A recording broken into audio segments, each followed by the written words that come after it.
नमस्कार साथियों, मैं हूँ प्रेरणा। सोचिए अगर आज गूगल, विकिपीडिया और सारे वैज्ञानिक जर्नल एक साथ जला दिए जाएं, तो कैसा लगेगा? इतिहास में एक ऐसा ही पल आया था जब ज्ञान की सबसे ऊंची मशाल को आग लगा दी गई थी।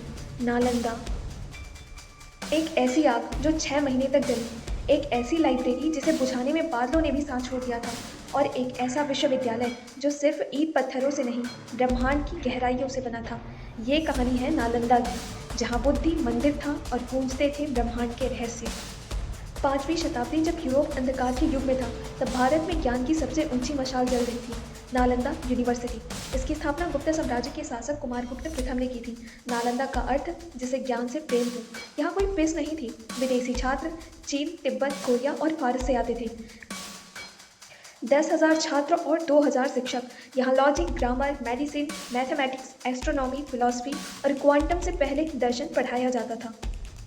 क्या नालंदा में सिर्फ धर्म पढ़ाया जाता था? नहीं, यहाँ एस्ट्रोनॉमिकल कैलकुलेशन, ह्यूमन एटोनॉमी और मेटाफिजिक्स पढ़ाई जाती थी।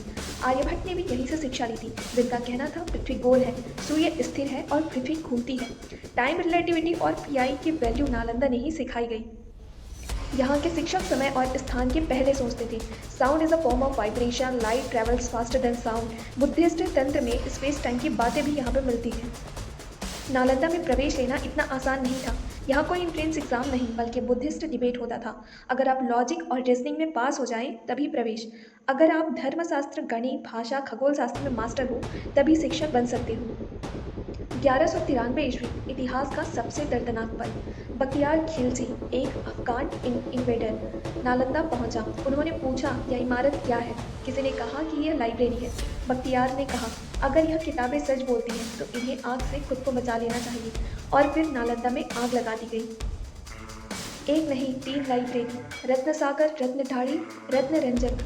90 लाख से ज़्यादा पांडुलिपियाँ जलती रही 6 महीने तक। वो सिर्फ इमारतें नहीं थी, नालंदा में जल रही थी भारत की बुद्धि, संस्कृति, विज्ञान, परंपरा।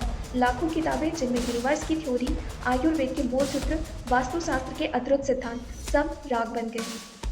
नालंदा की आग ने भारत को सदियों पीछे धकेल दिया, और यही कारण था 700 साल तक भारत में कोई विश्वविद्यालय ही नहीं बना। 2006, इंडिया और चाइना ने मिलकर नालंदा को फिर से जीवित करने का संकल्प लिया। 2014, नालंदा यूनिवर्सिटी फिर से खुली, पर क्या वो अब बदला ले पाएगी? आज भी नालंदा की पुरानी दीवारों के नीचे अनएक्सप्लोर्ड चैम्बर्स हैं। कहते हैं आज भी जलती हुई ताड़पत्र की खुशबू आती है। कुछ कहते हैं वहाँ विज्ञान की वो पांडुलिपियाँ अब भी मौजूद हैं जो समय से परे हैं। कुछ इतिहासकारों का मानना है नालंदा की पांडुलिपियाँ नेपाल और तिब्बत में बचा ली गई थी। डीएनए लेवल पर उनके पत्तों में मेडिसिनल प्रॉपर्टीज थी। कुछ सूत्र कहते हैं नालंदा में एआई जैसी टीचिंग मेथड थी, 1 to many मेमोरी लूप। क्या नालंदा सिर्फ यूनिवर्सिटी थी या एक एंशिएंट क्वांटम रिसर्च लैब? आज भी नालंदा की ज़मीन चुंबकीय एनर्जी दिखाती है। क्या वो सब कुछ प्लान किया गया था?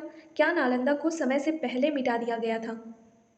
नालंदा को मिटाने की कोशिश की गई, पर नालंदा कोई इमारत नहीं थी। नालंदा एक चेतना थी, एक सोच जो कभी नहीं मरती। जब भी कोई बच्चा नया सोचता है, जब भी कोई गुरु अपना ज्ञान देता है, नालंदा फिर जीवित होती है। और शायद आज फिर समय है नालंदा को फिर से जलाने का, पर इस बार किताबों को नहीं, दिमागों को। नालंदा को जलाने वालों ने सोचा था कि भारत की सोच को खत्म कर देंगे, पर वो भूल गए भारत की चेतना किताबों में नहीं, लोगों में बसती है।